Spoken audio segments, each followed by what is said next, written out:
Dona Antônia e seu Manuel viviam numa casa simples mas acolhedora no bairro da Penha, na zona norte do Rio de Janeiro, onde moravam há mais de 30 anos. Aos 73 e 75 anos, respectivamente, o casal de aposentados havia construído uma vida modesta mas digna, fruto de muito trabalho e economia. Ele havia sido motorista de ônibus por 40 anos. Ela costureira em casa, criando os 3 filhos com amor e disciplina. O mais novo dos filhos, Carlos, havia se mudado para São Paulo ainda jovem em busca de melhores oportunidades, deixando para trás não apenas os pais, bate também um filho de apenas 2 anos, fruto de um relacionamento conturbado que não deu certo. A mãe da criança havia desaparecido pouco depois do nascimento, deixando o menino aos cuidados dos avós paternos. Rodrigo, como foi batizado, cresceu na casa dos avós como se fosse filho deles, recebendo todo o amor e dedicação que o casal tinha para dar. Durante 18 anos, Dona Antônia e seu Manuel criaram Rodrigo com sacrifício e abnegação. Quando o menino ficou doente com pneumonia aos 5 anos, foram eles que passaram noites em claro no hospital. Quando precisou de óculos aos 8 anos, venderam a televisão velha para comprar o primeiro par. Quando quis fazer curso de informática aos 15, seu Manuel trabalhou como vigilante nos fins de semana para pagar as mensalidades. Cada conquista do neto era celebrada como uma vitória da família toda. Rodrigo sempre foi um menino inteligente e esperto. Características que inicialmente enchiam os avós de orgulho. Na escola, tirava notas boas sem muito esforço e rapidamente aprendeu a usar computadores e celulares, coisas que para Dona Antônia e seu Manuel pareciam magia. Esse menino vai longe, costumava dizer Dona Antônia para as vizinhas, tem uma cabeça que Deus não dá para qualquer um. O que ela não percebia era que a mesma inteligência que admirava estava sendo moldada por uma ambição perigosa e uma falta de caráter que crescia. Silenciosamente, aos 18 anos, Rodrigo começou a mostrar sinais de rebeldia que os avós inicialmente atribuíram à adolescência tardia. Passou a chegar tarde em casa, às vezes não dormia em casa, e sempre tinha desculpas elaboradas para suas ausências. Estou estudando para o vestibular na casa do João, dizia, ou fiquei na biblioteca até tarde pesquisando. Os avós, confiantes na educação que haviam dado, acreditavam em cada palavra. Na verdade, Rodrigo havia descoberto o mundo das apostas online e dos jogos de azar virtuais. Começou pequeno, apostando 5 ou 10 reais que pedia emprestado aos avós sob pretextos diversos. Preciso de dinheiro para xerox dos materiais de estudo, a passagem aumentou. Preciso comprar um livro para o cursinho. Como sempre foi econômico nos pedidos e sempre havia devolvido o dinheiro, na verdade, pegando de outro lugar para pagar o anterior, os avós nunca desconfiaram. O que Dona Antônia e seu Manuel não sabiam era que seu neto havia desenvolvido uma habilidade impressionante para manipulação emocional. Rodrigo estudava o comportamento dos avós como um predador estuda sua presa. Sabia exatamente quais palavras use, que tom de voz adotar, qual expressão facial fazer para conseguir o que queria. Quando Dona Antônia hesitava em dar dinheiro, ele suspirava e dizia: "Tudo bem, vó. Eu entendo que vocês não têm condições. Vou ter que desistir do meu sonho de entrar na faculdade." Invariavelmente, ela corria atrás dele com o dinheiro na mão. As apostas começaram a crescer proporcionalmente às perdas. De 5 reais, Rodrigo passou para 50, depois para 200. Quando perdeu 500 reais numa única noite, numa aposta que tinha certeza absoluta que daria certo, a realidade do vício começou a se manifestar. Em vez de parar, como faria uma pessoa sensata, Rodrigo dobrou a aposta na tentativa desesperada de recuperar o dinheiro perdido. Perdeu tudo novamente. Foi então que começou a fase mais sombria da sua transformação. Rodrigo passou a observar meticulosamente os hábitos financeiros dos avós. Descobriu que eles guardavam dinheiro em vários lugares da casa. Uma lata de biscoito no guarda-roupa com o dinheiro das compras do mês, um envelope atrás do quadro de santo na sala com a reserva para emergências, e principalmente, uma caderneta de poupança no Banco do Brasil onde depositavam religiosamente 300 reais todo mês da aposentadoria. O primeiro furto foi pequeno, 20 reais da lata de biscoito. Rodrigo justificou para si mesmo que era apenas um empréstimo temporário. Apostou e perdeu. Na semana seguinte, foram 50 reais. Quando Dona Antônia comentou que estava faltando dinheiro das compras, ele prontamente se ofereceu para investigar. Deve ter sido alguém que entrou aqui, vó. Você sabe que não pode deixar a porta aberta assim a partir desse dia. Ele próprio sugeriu que a avó fosse mais cuidadosa com o dinheiro. Os meses passaram e os furtos se tornaram mais audaciosos e frequentes. Rodrigo havia desenvolvido um sistema. Roubava sempre quantias pequenas, de formas diferentes, e em intervalos irregulares para não levantar suspeitas. Às vezes pegava dinheiro da carteira do avô, outras vezes da bolsa da avó, outras da reserva de emergência. Sempre cuidava para que sobrassem alguns reais. Para que não percebessem o furto imediatamente, a situação começou a ficar insustentável quando Rodrigo descobriu que os avós tinham muito mais dinheiro do que imaginava. Numa conversa casual, ouviu Dona Antônia comentando com uma vizinha que tinham conseguido juntar quase 20 mil reais na poupança ao longo dos anos. É nossa aposentadoria da aposentadoria, ela disse rindo, para quando ficarmos mais velhinhos e precisarmos de cuidados especiais, 20 mil reais. A quantia ecoou na mente de Rodrigo como uma sirene. Com esse dinheiro, ele poderia não apenas quitar todas as suas dívidas de apostas, mas também fazer uma aposta realmente grande, uma que finalmente o tiraria do buraco e o faria rico. Começou a fantasiar sobre como seria sua vida depois de ganhar na loteria online ou num jogo de cassino virtual. Compraria uma casa para os avós, um carro, viajaria pelo mundo. O plano Began se formar lentamente na mente distorcida do jovem. Primeiro, ele precisava conseguir as informações da conta bancária. Isso não foi difícil, pois os avós confiavam nele completamente e frequentemente pediam sua ajuda. Com questões relacionadas à internet e documentos, Rodrigo se ofereceu para ajudar seu Manuel a fazer o cadastro no Internet Banking, para vocês poderem consultar o saldo sem sair de casa. Durante o processo de cadastro, Rodrigo memorizou cuidadosamente todas as informações: número da conta, agência, senha. E até mesmo criou uma pergunta de segurança cuja resposta apenas ele saberia. Disse ao avô que era mais seguro ele ser o único a saber essas informações, para proteger vocês de golpistas. A ironia da situação era cruel. O próprio golpista estava se apresentando como protetor. Com acesso completo à conta bancária dos avós, Rodrigo começou a fase mais elaborada do seu golpe. Em vez de sacar tudo de uma vez, o que certamente seria descoberto, ele desenvolveu um esquema sofisticado. Começou a fazer transferências pequenas e regulares para contas de terceiros que havia criado com documentos falsos comprados na internet. R$ 50 aqui, 100 ali, sempre com intervalos de alguns dias. Para disfarçar as transações, Rodrigo criou histórias elaboradas. Vô, você lembra que pagamos aquela conta de luz pelo Internet Banking? Apareceu aqui um desconto no extrato. Vó, o banco devolveu aquele dinheiro que tinha sido cobrado errado do seu remédio. Os avós, que não entendiam nada de Internet Banking, confiavam cegamente no neto, aceitavam todas as explicações. Paralelamente aos saques, Rodrigo começou a implementar a segunda parte do seu plano: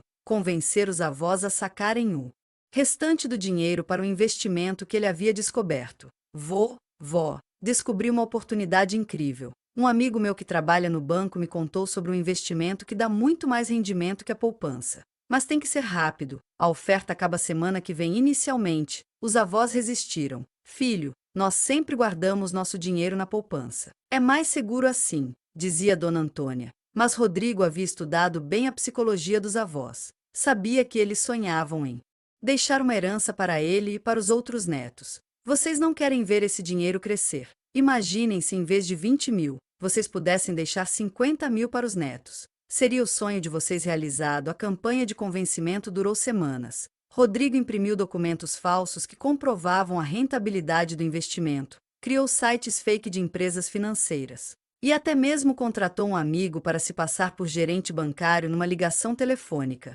Dona Antônia, disse a voz do outro lado da linha, esse realmente é um dos melhores investimentos que temos. Seu neto tem uma cabeça muito boa para essas coisas. A resistência dos avós começou a diminuir quando Rodrigo jogou sua carta mais cruel. Fingiu estar passando por dificuldades financeiras sérias. Vó, eu não queria contar para vocês, mas estou com um problema sério. Fiz uma dívida para pagar minha matrícula da faculdade e agora estão me ameaçando. Se eu conseguir esse investimento dar certo, posso resolver tudo e ainda sobra dinheiro para vocês. Dona Antônia, com o coração apertado, abraçou o neto. Meu filho, por que não nos contou antes? Nós sempre podemos ajudar você. Rodrigo chorou lágrimas falsas e disse: eu não queria dar trabalho para vocês. Vocês já fizeram tanto por mim. Foi nesse momento que a resistência dos avós desmoronou completamente. No dia seguinte, Dona Antônia e seu Manuel foram ao banco sacar os 20 mil reais. O gerente, preocupado com a idade dos clientes e o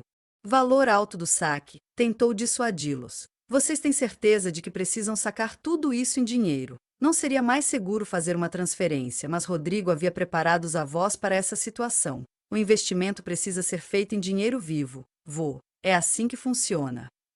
Com o dinheiro nas mãos, Rodrigo sentiu uma mistura de excitação e remorso. Por um momento, olhando para os rostos confiantes dos avós, ele quase desistiu do plano. Mas a pressão das dívidas e a ilusão de que conseguiria multiplicar o dinheiro e devolver tudo com juros falou mais alto. Vó, vô, em uma semana vocês vão ter o dobro desse dinheiro. Confie em mim. Naquela mesma noite, Rodrigo transferiu todo o dinheiro para sua conta de apostas online. Sua estratégia era simples. Faria uma única aposta grande num jogo que considerava certo. Se ganhasse, devolveria o dinheiro dos avós e ficaria com lucro. Se perdesse, ele lidaria com as consequências depois. A aposta durou menos de 10 minutos. Rodrigo apostou tudo numa única rodada de roleta, no número que considerava sua sorte. A bolinha girou, saltitou e parou no número vizinho. R$ 20.000 desapareceram numa tela de computador em questão de segundos. A realidade do que havia feito começou a se materializar na mente de Rodrigo como um pesadelo. Nos dias seguintes, Rodrigo tentou desesperadamente recuperar o dinheiro através de outras apostas menores, usando cartões de crédito e empréstimos. Cada tentativa apenas aumentava sua dívida e seu desespero. Uma semana depois, quando os avós perguntaram sobre o rendimento do investimento, Rodrigo disse que precisava de mais alguns dias para os trâmites burocráticos. A mentira se estendeu por mais uma semana, depois 2. Rodrigo havia criado uma teia de mentiras tão complexa que estava perdendo o controle. Inventava problemas bancários, questões de documentação, feriados que atrasavam transferências. Os avós, ainda confiantes, apenas diziam: "Não se preocupe, filho. Nós confiamos em você." Foi Dona Antônia quem primeiro começou a suspeitar. Mulher experiente, que havia criado 3 filhos e trabalhos a vida toda. Ela começou a notar inconsistências nas histórias do neto. Manuel disse para o marido numa noite: "Você não acha estranho que esse investimento esteja demorando tanto? E por que Rodrigo está tão nervoso ultimamente?" A descoberta veio de forma inesperada. Seu Manuel, preocupado com a demora, decidiu ir ao banco para obter informações sobre o tal investimento. O gerente, confuso, explicou que não havia registro de nenhuma transação além do saque. Seu Manuel, o dinheiro foi sacado em espécie. Não temos como rastrear o que foi feito com ele depois. Naquela noite, Dona Antônia e seu Manuel confrontaram Rodrigo. "Filho", disse Dona Antônia, com a voz trêmula, "onde está nosso dinheiro?" O neto, encurralado, tentou manter a farsa. "Vó, eu já expliquei. O investimento está processando." Mas seu Manuel, com a autoridade de quem havia sustentado família a vida toda, foi direto. "Rodrigo, não minta para nós. Fomos ao banco. Não existe investimento nenhum." O silêncio que se seguiu foi ensurdecedor. Rodrigo olhou para os rostos dos avós e viu algo que o assombrou mais do que qualquer grito. Decepção profunda, uma tristeza infinita que ia muito além da perda financeira. Era dor de descobrir que a pessoa em quem mais confiavam no mundo havia os traído da forma mais cruel possível. Eu perdi o dinheiro", Rodrigo finalmente admitiu, com a voz quebrada. "Era para dar certo. Eu ia devolver tudo com juros. Eu não queria." Mas as palavras soaram vazias mesmo para ele. Dona Antônia fechou os olhos e seu Manuel se sentou pesadamente na cadeira, como se tivesse levado um soco no estômago. "Você apostou nosso dinheiro?" perguntou Dona Antônia, mais como uma afirmação do que como pergunta. Rodrigo assentiu em silêncio. "Todo ele", insistiu ela. Outro aceno de cabeça. Dona Antônia levantou-se lentamente, foi até o quarto e fechou a porta. Seu Manuel ficou olhando para o neto como se estivesse vendo um estranho. "Rodrigo", disse o avô com uma calma terrível, "nós vendemos nossa televisão para comprar seus óculos. Trabalhei como vigilante aos domingos para pagar seu curso. Sua avó costurou até altas horas para conseguir dinheiro para suas necessidades. Esse dinheiro que você perdeu era nossa segurança para quando ficássemos doentes, era nossa reserva para não sermos um peso para ninguém." As palavras do avô atingiram Rodrigo como punhaladas. Ele começou a chorar e pediu perdão. Prometeu que ia devolver cada centavo, que ia trabalhar, que ia fazer qualquer coisa. Mas seu Manuel balançou a cabeça.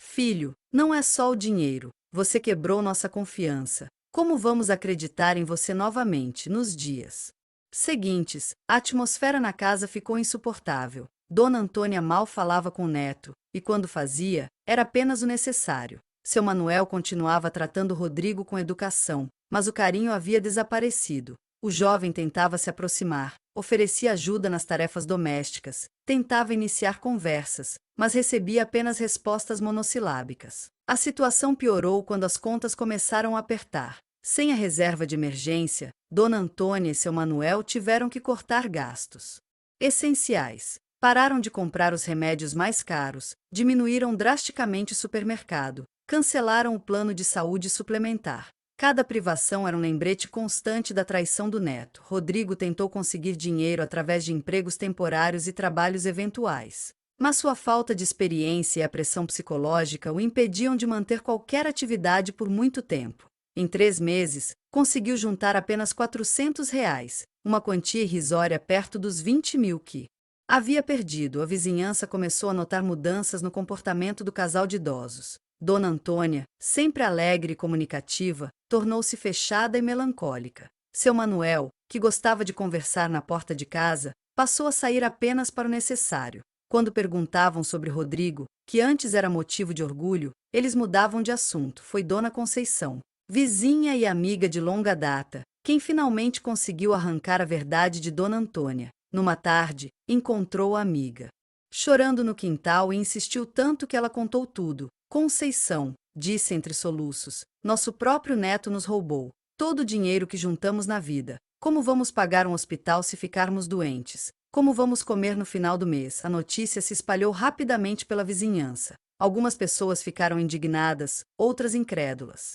Não é possível que o Rodrigo tenha feito isso, diziam alguns. Ele sempre foi tão educado, tão inteligente, mas a evidência era inegável. O casal havia perdido suas economias de uma vida inteira para o próprio neto. Rodrigo começou a sentir o peso da reprovação social. Vizinhos que antes o cumprimentavam com carinho agora o olhavam com desprezo. Na padaria, no mercado, na rua, podia sentir os cochichos e os olhares acusadores. A culpa e a vergonha o consumiam cada vez mais. 3 meses após a descoberta, a situação chegou ao limite. Dona Antônia teve uma crise de pressão alta e precisou ser hospitalizada. Sem o plano de saúde e sem dinheiro para custear o tratamento particular, teve que ser atendida no sistema público. Ficou 2 dias numa maca no corredor do hospital até conseguir um leito. Rodrigo, vendo a avó naquela situação, teve um colapso nervoso. Percebeu finalmente a real dimensão do que havia feito. Não era apenas dinheiro que havia roubado, era a dignidade, a segurança,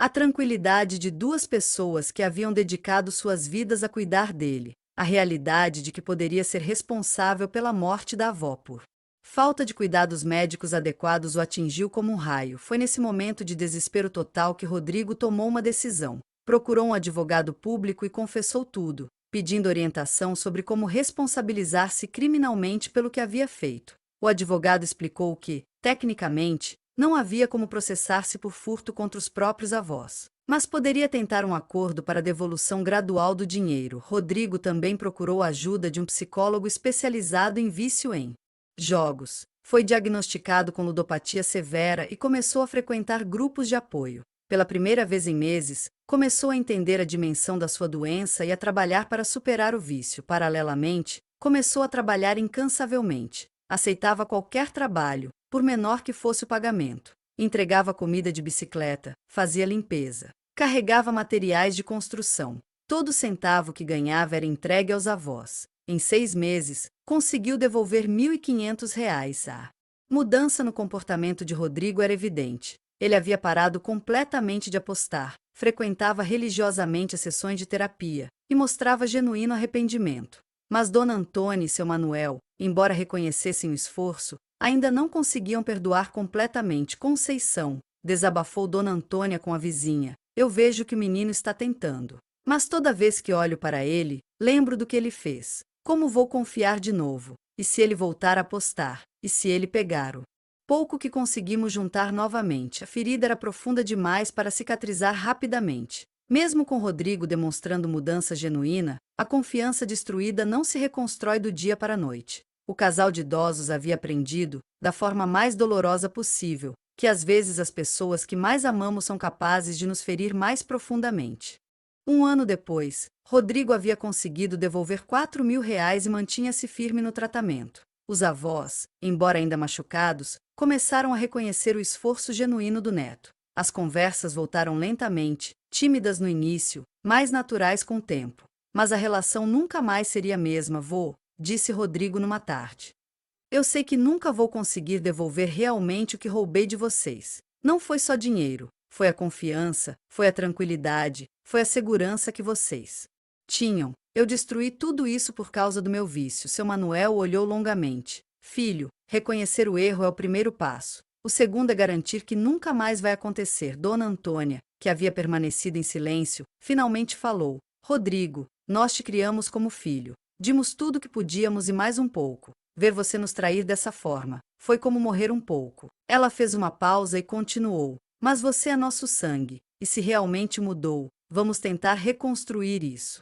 Juntos, a história do neto que enganou os avós serve como um alerta doloroso sobre como o vício em jogos pode destruir não apenas a vida do viciado, bate também das pessoas que mais o amam. Mostra como a confiança, construída ao longo de décadas, pode ser destruída em minutos, e como as consequências de nossas ações vão muito além do que imaginamos inicialmente. Rodrigo aprendeu, da forma mais dura possível, que não existem atalhos para o sucesso e que o dinheiro fácil é sempre uma ilusão. Seus avós aprenderam que o amor incondicional, embora seja uma das forças mais poderosas do mundo, às vezes precisa ser temperado com limites e cautela. E todos nós aprendemos que a família, embora seja nosso porto seguro, não está imune às tempestades que nós mesmos podemos criar. A recuperação da confiança é um processo longo e doloroso, que exige paciência de ambos os lados. Rodrigo precisava provar, dia após dia, que havia realmente mudado. Os avós precisavam encontrar forças para perdoar sem esquecer, para amar sem ser ingênuos. É uma jornada que ainda está em curso, uma ferida que cicatriza lentamente, deixando uma marca permanente que serve como lembrete constante de que nossas escolhas têm consequências que vão muito além de nós mesmos.